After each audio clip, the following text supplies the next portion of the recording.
Hello friends, welcome back to my channel cook with Sunayana. आज के recipe नीर धोसा, सम्पूर्ण तेल छाड़ा स्वास्थ्यकर धोसा एवं चटजल्दी कोनो रकम कोनो झमेला छाड़ा কিভাবে এই নীর ধোসা বানিয়ে নিতে পারবেন সেটা আজকের ভিডিও দেখলে বুঝতে পারবেন। ভিডিওটা দেখেই বুঝতে পারছেন যে কতটা সফট হয়েছে এবং কতটা সুন্দর হয়েছে খেতে।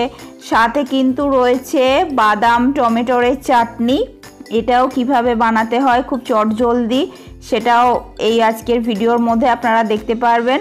তো রিকোয়েস্ট করব স্কিপ না করে পুরো ভিডিওটা একেবারে দেখার। তাহলে শুরু করি আজকের ভিডিও। সবথেকে প্রথমে আমি এখানে যেটা করেছি 1.5 কাপ পরিমাণে চাল নিয়েছি আর চালটাকে ভালো করে ধুয়ে 6 থেকে 8 ঘন্টার জন্য রেস্ট করে রেখেছি। মানে এটা যদি আপনারা ব্রেকফাস্টে বানাতে চান রাত্রে শোবার আগে চালটা ভিজিয়ে দেবেন, ভালো করে ধুয়ে চালটা ভিজিয়ে দেবেন। আমি এখানে 1.5 কাপ পরিমাণ চাল রেখেছি। যে কোনো শর্ট গ্রেন চাল আপনারা ইউজ করতে পারেন, লং গ্রেন চাল আপনারা নেবেন না। এটা চাইলে আপনারা গোবিন্দভোগ চালেতেও কিন্তু বানাতে পারেন। গোবিন্দভোগ চাল মানে আতপ চাল জাতীয় চালেতেও বানাতে পারেন, কিন্তু এটা যদি সিদ্ধ চালে বানান তাহলে এই টেক্সচারটা বা এটা সবথেকে বেশি সুন্দর হবে এবং ভালো হবে শর্ট গ্রেন যে কোনো চালে। আর এই ধোসার মধ্যে কিন্তু ফার্মেন্টেশনের কোনো প্রয়োজন পড়ে না, খুব সহজেই এবং তেল ছাড়া হেলদি একটা রেসিপি। এটা আপনারা চাইলে টিফিনেও প্যাক করে নিয়ে যেতে পারেন। আমি এবার যেটা করব চালগুলোকে একে একে উঠিয়ে নিচ্ছি। আমি এখানে মিক্সিং জারে ব্লেন্ড করে নেব। তো আমি এখানে চালটা পুরোটা দিয়ে দিলাম। এবার আমি এর মধ্যে কিছুটা জল দেব। প্রথমে যতটা পরিমাণ কম জল দেওয়া যায় কম জল দিয়ে আমি এটাকে বেটে নেব। তো বেটে নেবার পরে চালটা এরকম হয়েছে। আমি এখানে 1 কাপ পরিমাণে জল দিয়েছিলাম, পুরোপুরি 1 কাপ পরিমাণে জল দেওয়ার পর ব্যাটারটা এই পর্যায়ে দাঁড়িয়েছে। এটাকে আমি 10 থেকে 15 মিনিট রেস্ট করতে দেব, এটা অবশ্যই প্রয়োজন। এটা একটু সেট হয়ে যাবে 10 থেকে 15 মিনিটের জন্য, সেইটুকু সময়ের জন্য এটাকে রেস্ট করতে দেব। ততক্ষণের জন্য আমি এখানে টমেটোর যে চাটনিটা সেটা বানিয়ে নিচ্ছি। খুব সহজেই চটজলদি কিভাবে চাটনিটা বানাবেন দেখে নিন। প্রথমেই আমি দিয়ে দিলাম 1 টেবিল স্পুন পরিমাণে সাদা তেল। তেলটাকে হালকা গরম করে নেব। এরপরে আমি এখানে ফোড়নে দিয়ে দিচ্ছি 1/2 টিস্পুন পরিমাণে কালো সর্ষে, দিয়ে দিচ্ছি 1/2 টিস্পুন পরিমাণে গোটা জিরে। এরপরে দেব আমি এখানে 3টে শুকনো লঙ্কা। আপনারা শুকনো লঙ্কা ঝাল লঙ্কা ছাড়া কাশ্মীরি লাল লঙ্কাও দিতে পারেন, এটা অবশ্যই কালারের জন্য। এবং স্বাদ অনুযায়ী কিছুটা লবণ, এবং যে ছিটকে আসছে সেটাও বন্ধ হয়ে যাবে। এটাকে হালকা রোস্ট করে নেব। এখানে লঙ্কাগুলো বেশ ভালো মতন ফ্রাই হয়ে যাবে এবং লঙ্কা ভাজার একটা সুন্দর স্মেল আসবে, সেই রকম পর্যন্ত এটাকে ফ্রাই করে নেব 1 মিনিট মতো। এরপরে আমি এখানে 2 টেবিল স্পুন পরিমাণে চানা ডাল বা ছোলার ডাল এখানে দিয়ে দিলাম। এটা কিন্তু অবশ্যই দেবেন, এটা দিলে এর টেস্টটা কিন্তু অনেকটাই ভালো আসে এবং চাটনির একটা ঘনত্ব তৈরি হয়। এরপরে এখানে 1 ইঞ্চি টুকরো করা আদার কুচি দিয়ে দিলাম আর 2টো মিডিয়াম সাইজের টমেটোকে রাফলি একটু বড় বড় সাইজেরই কুচি করে রেখেছিলাম সেটাকে দিয়ে দিলাম।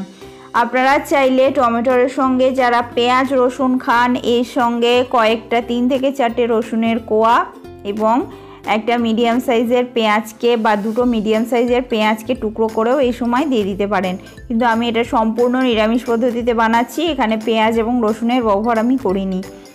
তো কিছুক্ষণ পর দেখুন টমেটোটা বেশ সফট হয়ে আসবে। এটা সফট হয়ে আসা পর্যন্ত এটাকে কিন্তু রাখতে হবে, যেহেতু আগে লবণটা দেওয়া ছিল তো তাই টমেটোটা খুব তাড়াতাড়ি সফট হয়ে যাবে। এরপর আমি এখানে দিয়ে দিচ্ছি 1 টিস্পুন পরিমাণে পাকা তেঁতুল আর 1 মুঠো পরিমাণে চিনে বাদাম। আপনারা চিনে বাদাম যে রোস্টেড যে চিনে বাদাম দোকানেও কিনতে পাওয়া যায়, বা বাড়িতে থাকলে রোস্টেড চিনে বাদাম আর না হলে রোস্টেড কাজু বাদাম, যেটা আপনাদের হাতের কাছে থাকবে সেটাই কিন্তু আপনারা এটা এখানে অ্যাড করতে পারেন।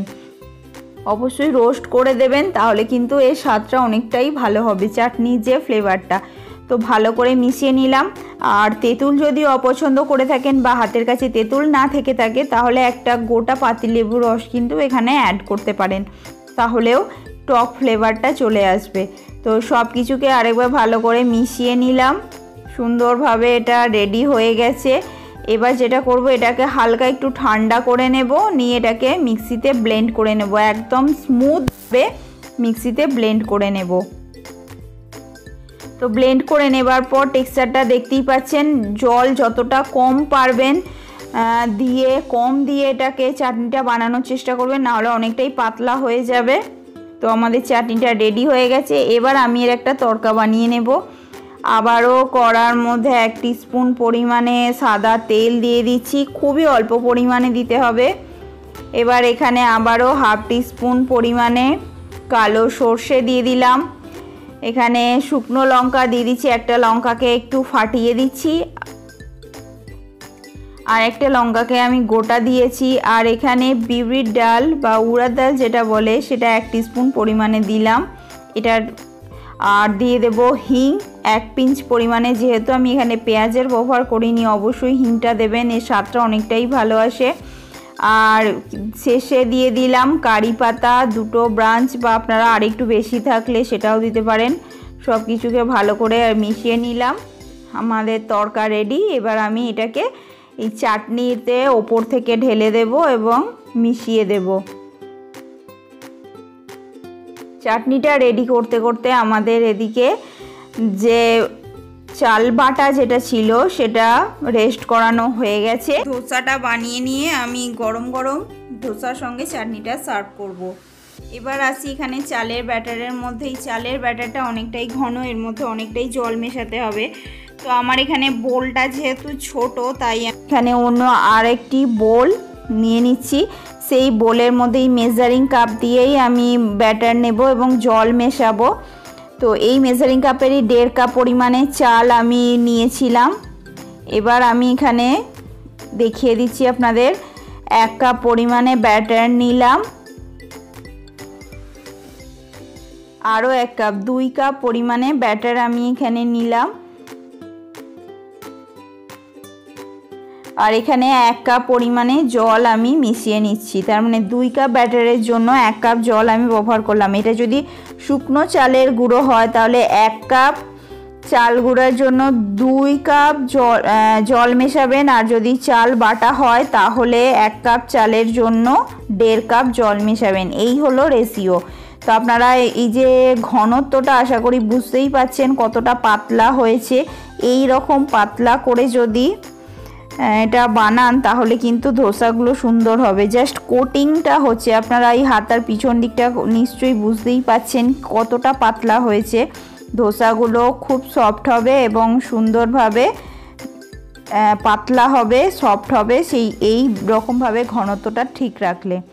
লবণ দিয়ে দিলাম স্বাদ অনুযায়ী 1/2 টিস্পুন পরিমাণে, লবণটাকে মিশিয়ে নেব আবারও ভালো করে। এবার আমি এখানে প্যান রেডি করে রেখেছি, আগে থেকে প্যানটা রেডি করে রেখেছি। হালকা তেল ব্রাশ করে নিলাম, এটা প্রথমবারই করব, বারবার করার দরকার নেই, প্রথমবার একটুখানি ব্রাশ করে নিলাম, ব্যাস আমার প্যান রেডি। আর প্যানটাকে সবসময় ভালো করে কিন্তু গরম করে নেবার পরেই কিন্তু ব্যাটারটা দেবেন, তাহলে সুন্দরভাবে এই ধোসাটা তৈরি হয়ে যাবে। তো এইভাবে অল্প অল্প করে ব্যাটারটা চতুর্দিকে ছড়িয়ে দিন, গোল শেপের প্রয়োজন নেই, এমনি গোল হয়ে যাবে। শেষকালে ব্যাটারটাকে এইভাবে একটুখানি রাউন্ড রাউন্ড করে দিলেই কিন্তু মোটামুটিভাবে একটা গোল শেপ চলে আসবে। এবার যেটা করতে হবে, অপেক্ষা করতে হবে এটা কতক্ষণে ড্রাই হয়ে যাচ্ছে, ওপরটা ড্রাই হয়ে যাওয়া পর্যন্ত সময় দিতে হবে। তো মাঝখানটা একটুখানি রয়েছে, দেখুন ড্রাই হওয়ার সাথে সাথেই ধারগুলো কিন্তু ছেড়ে দিয়েছে। তো মাঝখানটা যেহেতু একটু কাঁচা রয়েছে, আমি ধোসাটাকে একটু ফ্লিপ করে দেব। আপনারা চাইলে ফ্লিপ না করেও করতে পারেন, কিন্তু একটু ফ্লিপ করে দিলে যেটা হবে যে মাঝখানটা সুন্দরভাবে কুক হয়ে যাবে। মাঝখানটা যেহেতু কুক হয়নি আমার, তো তাই ধোসাটাকে একটু ফ্লিপ করে দেব। এই ধোসা কিন্তু খুব বেশি ব্রাউন কালার আসে না, ওই যে এমনি যে নর্মাল ধোসা যে ব্রাউন কালারটা হয় সেটা কিন্তু হয় না, এটা সাদা হোয়াইটিশ থাকে। তো দেখুন এবার মিডিলটা একদম রেডি হয়ে গেল। তো আমার ধোসাটা রেডি, আমি এটাকে ভাঁজ করে নিচ্ছি।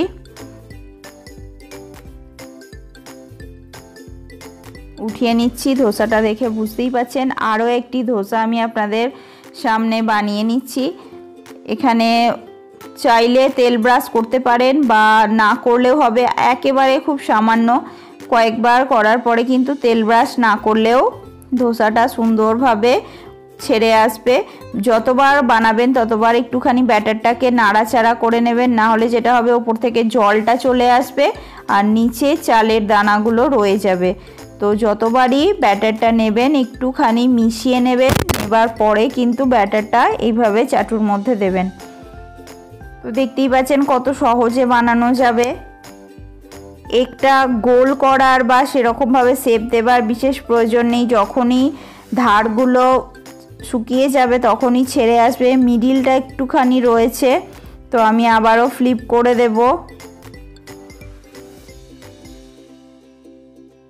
এক একটা ধোসা বানাতে 40 থেকে 50 সেকেন্ডের মতো, 40 থেকে 45 সেকেন্ড মতো সময় লাগে, তার বেশি সময় লাগে না। খুব চটজলদি হয়ে যায় এবং খুব উপকারী ধোসাটা, যেহেতু এর মধ্যে তেলের ব্যবহার হচ্ছেই না বা একেবারেই না ব্যবহার করার মতনই হচ্ছে, তো তাই এটা খুবই স্বাস্থ্যসম্মত। তো এইভাবে সবকটি ধোসা আমি বানিয়ে নিয়েছি। এখানে টমেটোর চাটনি রেখেছি আর ওখানে আমি কিছুটা আলু চোখা বানিয়েছি। ধোসাটা আমি আপনাদের খুলে দেখিয়ে দিচ্ছি কতটা সফট, কতটা সুন্দর এবং হাতের মুঠোর মধ্যে চলে আসছে। দেখুন আমি এটাকে এইভাবে মুঠোর মধ্যে দিলে আবারই খুব সুন্দরভাবে এটা আবার ছাড়িয়ে যাচ্ছে। তো এটা ধোসাটা কতটা সফট হয়েছে আশা করি এটা দেখে বুঝতেই পাচ্ছেন। এখানে টমেটোর চাটনি যেটা বানালাম, বাদাম টমেটোর চাটনি, আর এখানে কিছুটা আলু চোখা বানিয়েছি। তো এইভাবে সকলের জন্য পরিবেশন করুন। আজ এই পর্যন্তই, আবার দেখা হবে আপনাদের সঙ্গে অন্য কোনো এক নতুন ভিডিও নিয়ে। ততক্ষণের জন্য ভালো থাকুন, নমস্কার।